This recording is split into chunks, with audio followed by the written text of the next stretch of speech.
a very good afternoon. Welcome to this episode of Lunchtime Devotion. Today we are concluding the study of the letter of 1 Thessalonians. This is the letter that Paul wrote when during his second mission journey. He was 18 months in Corinth, the city of Corinth, and he was writing to encourage the new believers in the church that he planted in Thessalonica. I think that's the background of it. So today we're reading in chapter 5, 1 Thessalonians chapter 5, verses 12 to 28, the last portion of the letter. Verse 12 says, "Now we ask you, brothers, to respect those who work hard among you, who are over you in the Lord and who admonish you. Hold them in the highest regard and love because of their work." I think this one is in the context of because the church in Thessalonica is a very new church, and Paul, through either Paul himself or through Timothy, would have appointed leaders, what they call elders in the early church, people to help supervise the work of the church. But because it's a very young church, there's no so-called church structure, church hierarchy. Everything is new to them. Okay. So we may have appointed A to be an elder or B to be an elder. And so these two elders, okay, you help to take care of this new church that you have. And these elders are just as new a believer as all the rest. Maybe their leadership quality or Paul or Timothy had discernment that these are the people that God wanted. Okay, so he appointed them. So in the letter to the Thessalonians, he writes here, "Ask you all the brothers, okay, the brethren, believers in the Lord, respect those who work hard among you." So as leaders, okay, there are something you need to do to bring the church together, to maintain and to grow the church. So to respect such people, okay, who labor over you. They are over you in the Lord and who admonish you. Admonish can be positive and negative. If you do wrong, the leaders, elders' admonishment is to correct you. Okay, if you do right, admonishment can be encouraging to you, to lift you up. So there's the role of leadership, and up to the people, the members, to respond to this leadership. Hold them in the highest regard in love because of their work.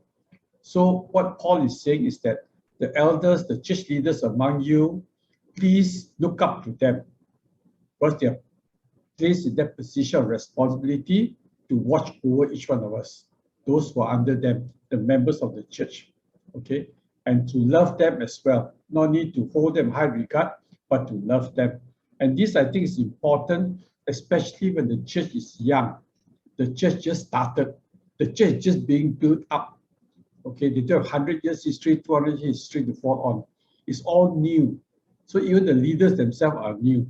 So we need that ability for the members to look up to the leaders and for the leaders to rule them wisely, to lead them wisely. I think it's very important.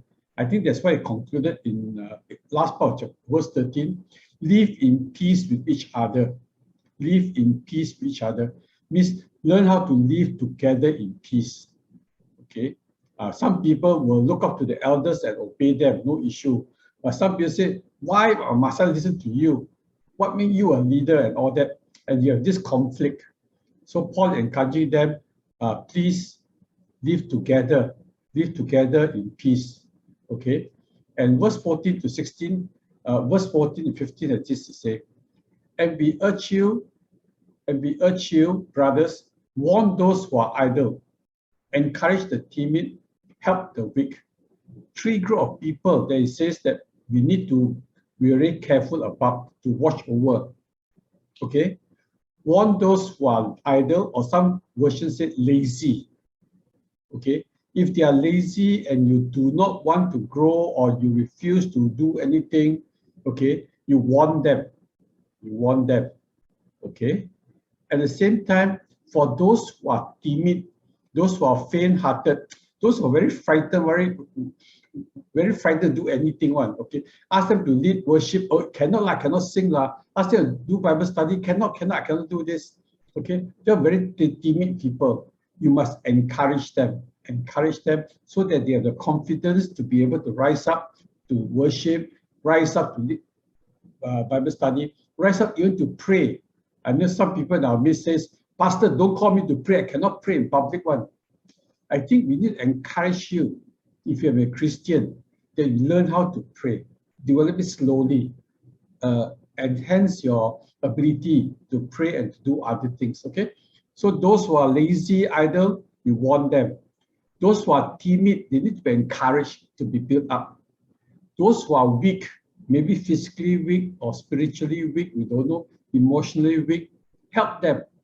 Help them means to strengthen them. Help them to strengthen them so that they no longer weak, but be strong. Okay? Also can refer to older people in our midst to help them and to strengthen them. So whatever the group of people they have in your church, in your congregation, not only the days of Thessalonica, but even today, I think in every church there will be some people who are lazy. They want to read the Bible, they want to do this, they want to do that. Actually, they can one, but just too lazy. I think these people, we need a warning, okay? And some people said need a rotan on the back to help them to get started. But those who are timid by nature, by character, encourage them, help them be able to pray, help them be able to share their testimony, help them to be able to know God's word, learn God's word, and share God's word. And that's important. For those who are weak, physically, spiritually, emotionally, help them to be strong, strengthened, help them to be strong, lift them up. I think that's important. And overall, be patient with everyone. Be patient, and this is something that's very important, okay? I must confess that, and by nature, by my own nature, I'm very, very impatient. Okay, maybe possibly due to my medical training. As doctors, we are trained to come to a diagnosis very, very quickly. So you can treat a situation, treat a condition. And sometimes I think that approach when dealing with people, you tell me your problems, my mind works and say, oh, this is a solution. Okay, so I need to learn patience, to slow myself down and hear what people are saying. Okay, I think that's something that I need to exercise in my own life, patience. Okay, so be patient with everyone. There are some people who are very quick, some people are very slow. You need to exercise patience with both of them. Okay, make sure that nobody pays back wrong for wrong, but always try to be kind to each other and to everyone else. Please don't take revenge. Don't take revenge. And in this time, I understand that the church in Thessalonica, they were under persecution by the other Jews. The other Jews were chased Paul out from Thessalonica. So these Jews, these early Christians there were being persecuted by the other Jews and possibly, but also by the Romans. Okay. So what Paul is telling them is, if people do wrong to you, don't wrong them back. Don't wrong them back. And Paul elaborated this in Romans chapter 15. Leave it to the Lord. The Lord will take revenge. Vengeance is the Lord. The Lord will repay. Okay, so I think it's important for us to keep in mind that even if you are being wronged against, okay, if you can, just stand it, withstand it, ask God for strength. Okay, I think that's important for us to learn. And always be kind to each other and everyone else. So by your reaction to people who wrong you, your enemies, people make fun of you, people accuse you of things that you didn't do. By your response, you will turn them away. You can turn their idea of you, turn from the wrong to the right. I think that's important.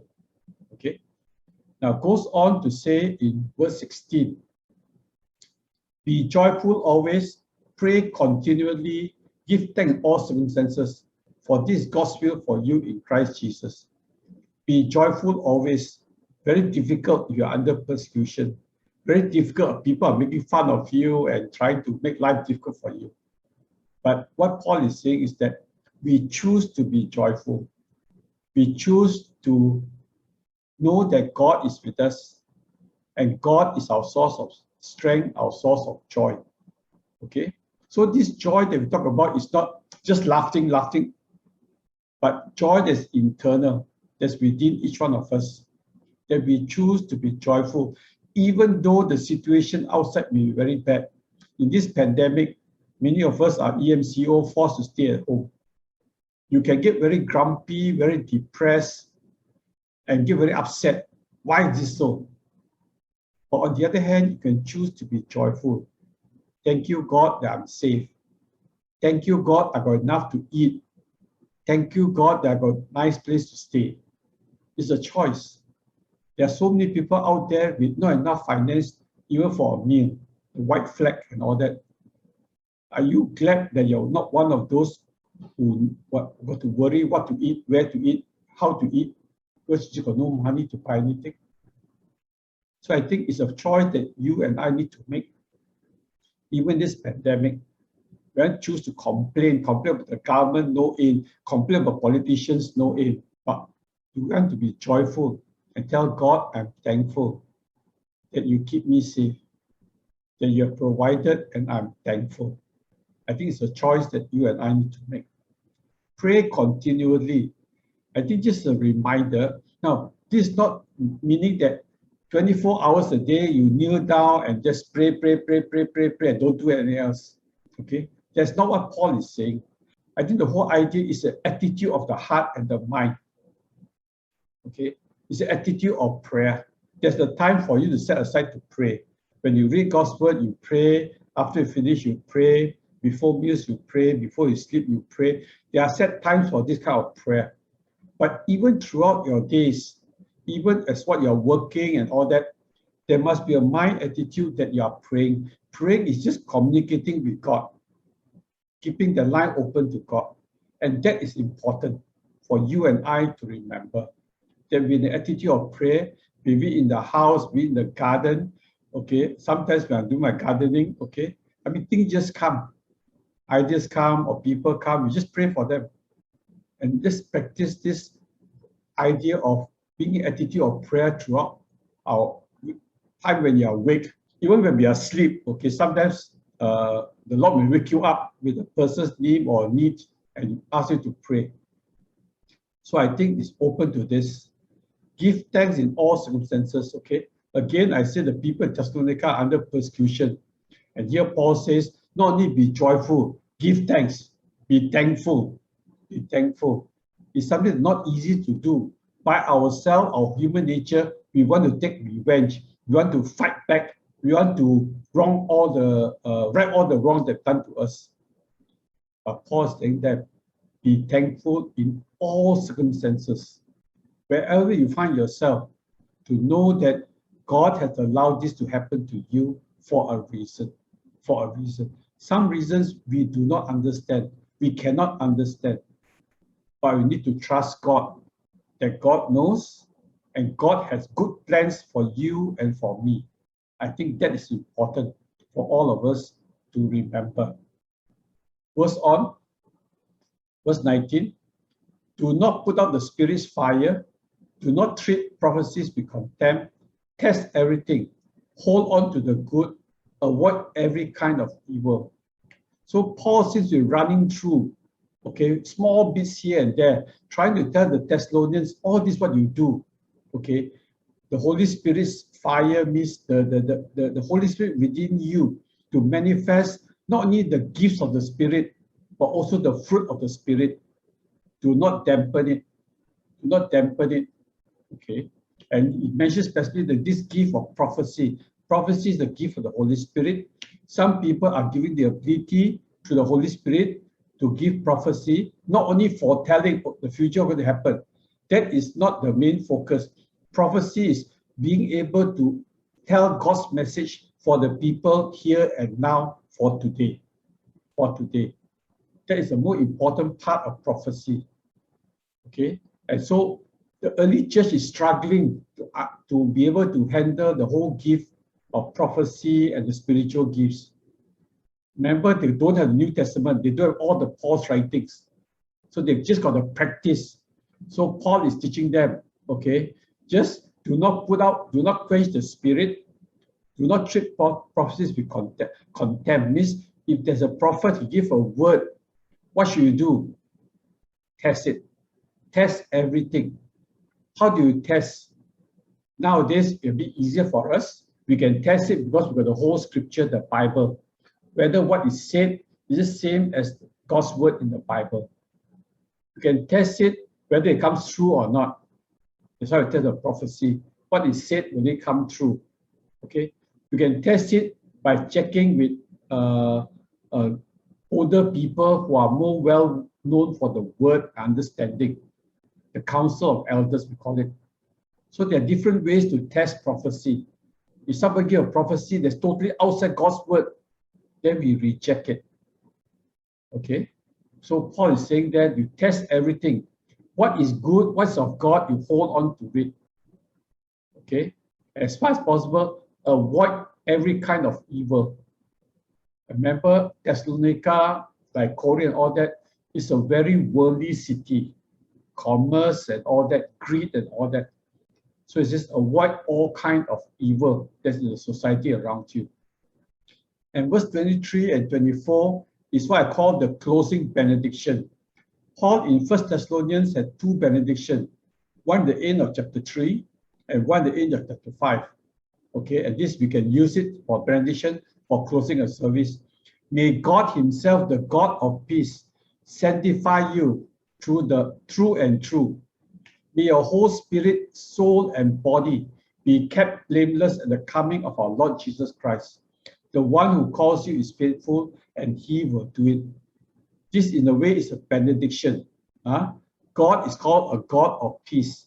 It's God who will help you to grow. Sanctification, once you accept Christ, you are justified, sanctified, before you die, glorified.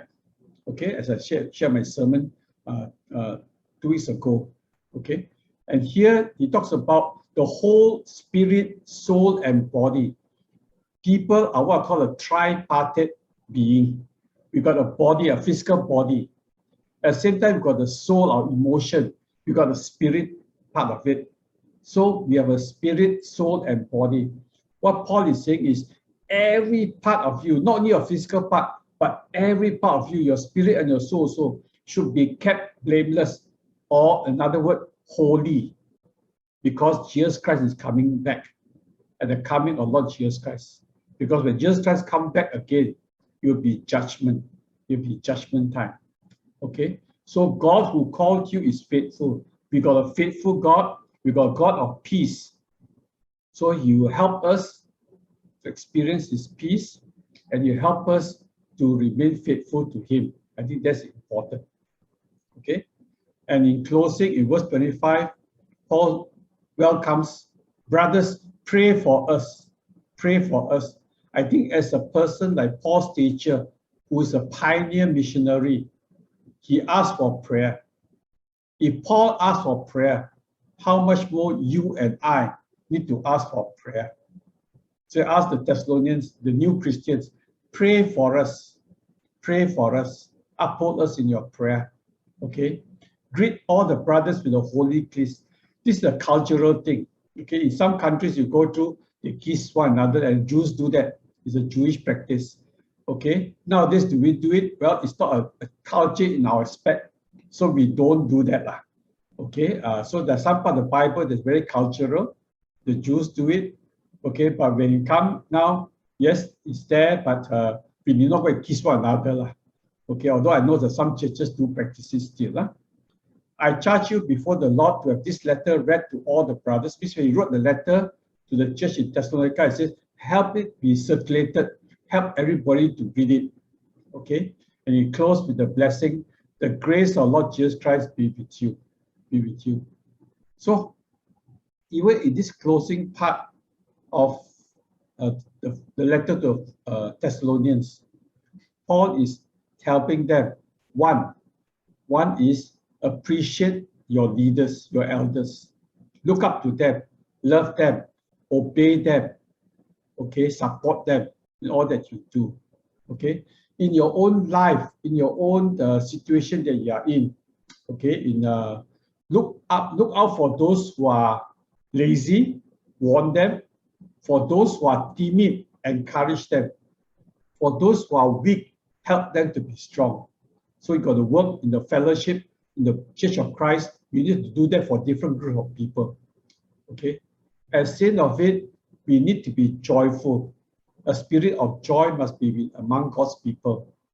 A spirit of prayer in communication with the Father must something that go on and on. And whatever we find ourselves in, even in the COVID pandemic, can we be thankful for where we are, how we are at this time? I think that's important. And also, we need to be open to the work of the Holy Spirit. Work of the Holy Spirit in your life and my life. Holy Spirit is important to help us to grow in Christ, to help us to bear the fruit of the Spirit: love, joy, peace, patience, kindness, goodness, faithfulness, self-control. The fruit of the Spirit needs to come out because the Holy Spirit is inside us. I think that's important. And at the end of it, the God of peace will help to mature us, sanctify us through and through, that our whole being, body, soul, and spirit will be kept holy until Jesus comes again. I think that is the purpose of Paul's letter to the Thessalonians, this first part, the First Thessalonians. Okay? And Paul was not too shy to ask, please pray for us. And all of us did prayer. Not the leaders pray for you, but you also uphold your leaders in your prayer. So I think that's important.